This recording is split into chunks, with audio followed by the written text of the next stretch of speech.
بسم الله الرحمن الرحيم. السلام عليكم ورحمة الله وبركاته. أعزائي أحبائي متابعيني على قناتي على اليوتيوب وجروبي على الفيسبوك وصفات طبيعية ونصائح صحية، أهلا وسهلا ومرحبا بكم. سنقدم لكم اليوم وصفة جديدة وفيديو جديد يقدم طريقة للعلاج للكحة أو بما يسمى بالسعال. هذه الطريقة طريقة بسيطة باستخدام البصل والسكر، وهي طريقة للعلاج على طريقة الطب الصيني.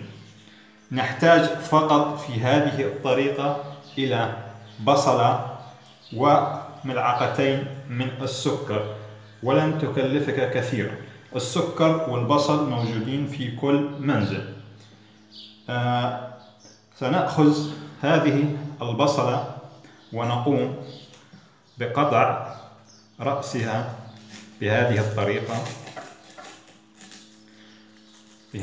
الطريقة، ومن ثم نقوم بحفر هذه البصلة. نحفرها كيف ما بنحفر الكوسة أو الباذنجان عندما نعمل المحشي، بهذه الطريقة، بطريقة باستخدام السكينة أو استخدام المحفار. بهذه الطريقة نقوم بتفريغ البصلة بهذه الطريقة. طبعا أنا مجهز بصلة مسبقة وعملت الطريقة مسبقا، بس حبيت أوضح لحضراتكم كيف بنعمل هذه الطريقة أو هذه الوصفة لعلاج الكحة. نقوم بحفر البصلة بهذا الشكل،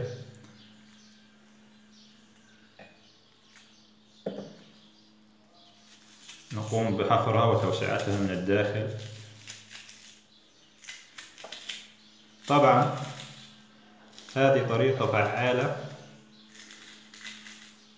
ومجربة في علاج السعال والكحة ونزلات البرد، وهي طريقة من الطب الصيني. نقوم بالاستمرار بحفر البصلة من الداخل باستخدام سكينة أو باستخدام أحفار موجود عندك في المطبخ. نقوم بتفريغ محتويات البصلة بحيث يكون الداخل بطن البصلة فارغ.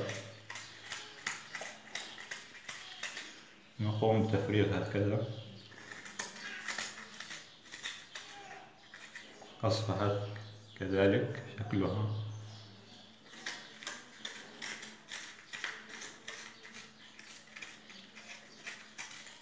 لا نقوم بثقب البصلة، يجب أن ننتبه لا تنثقب البصلة.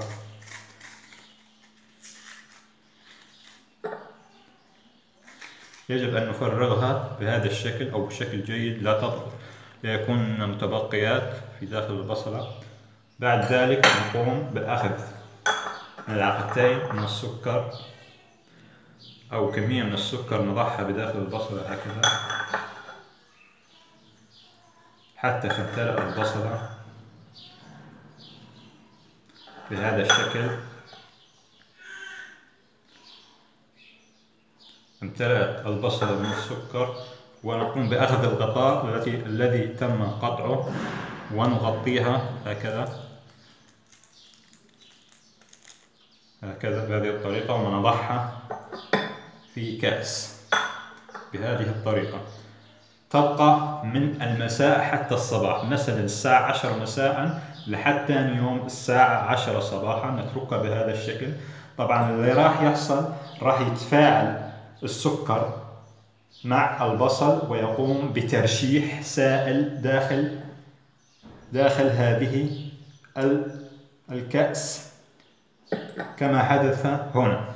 طبعا أنا حضرت هذه الطريقة بالأمس حتى تكون جاهزة وحتى تشوفوها. شايفين أنا وضعت البصلة في الكأس وقام السكر بالتفاعل مع بصل وأنتج لنا سائل. ترشح هذا السائل، شايفين السائل هذا ترشح بعد تركها من المساء للصباح نتيجة تفاعل البصل مع السكر. هذا السائل المترشح نقوم بأخذه، نأخذ هذا السائل ونقوم بشربه، فهو يقوم بعلاج الكحة والسعال. طبعا هذه الطريقة طريقة فعالة ومجربة، ونقوم بتكرارها مرة ومرتين وثلاثة حتى نحصل على النتيجة المطلوبة. بنكرر وبنقول انه بعد توضعها من المساء للصباح 10 أو 12 ساعة، وتقوم بأخذ هذا السائل المترشح وتقوم بشربه، يقوم بعلاج الكحة والسعال، وتكرر مرة ومرتين وثلاث مرات. ملاحظة: لا نقوم بثقب البصلة من الأسفل، هي سترشح السائل لوحدها بدون ثقب نتيجة تفاعل السكر مع البصل. وهيك بنكون قدمنا لكم طريقة ووصفة من وصفاتي، إن شاء الله بتمنى إنها تنال إعجابكم. وفي نهاية الفيديو حاب أوصيكم إنكم عشان تدعموني وأستمر في نشر وتقديم الفيديوهات والوصفات أن تضعوا لايك أسفل الفيديو. أسفل الفيديو يوجد إشارة لايك وعدم لايك، تضع إشارة لايك، ويوجد أسفل الفيديو سهم يمين أو يسار الفيديو في الأسفل، تفتح هذا السهم توجد كلمة اشتراك باللون الأحمر، تضغط على هذه الكلمة لكي تشترك في القناة وتدوس علامة الجرس حتى يصلك كل جديد. وبتمنى أنكم تشاركوا هذه الوصفة والفيديو مع أصدقائكم وأحبابكم ومعارفكم حتى يستفيدوا منها. وبتمنى أنكم تضيفوا أصدقائكم للجروب على الفيسبوك. وفي نهاية هذا الفيديو إن شاء الله ينال إعجابكم، وانتظرونا إن شاء الله في وصفة جديدة وفيديو جديد. والسلام عليكم ورحمة الله وبركاته.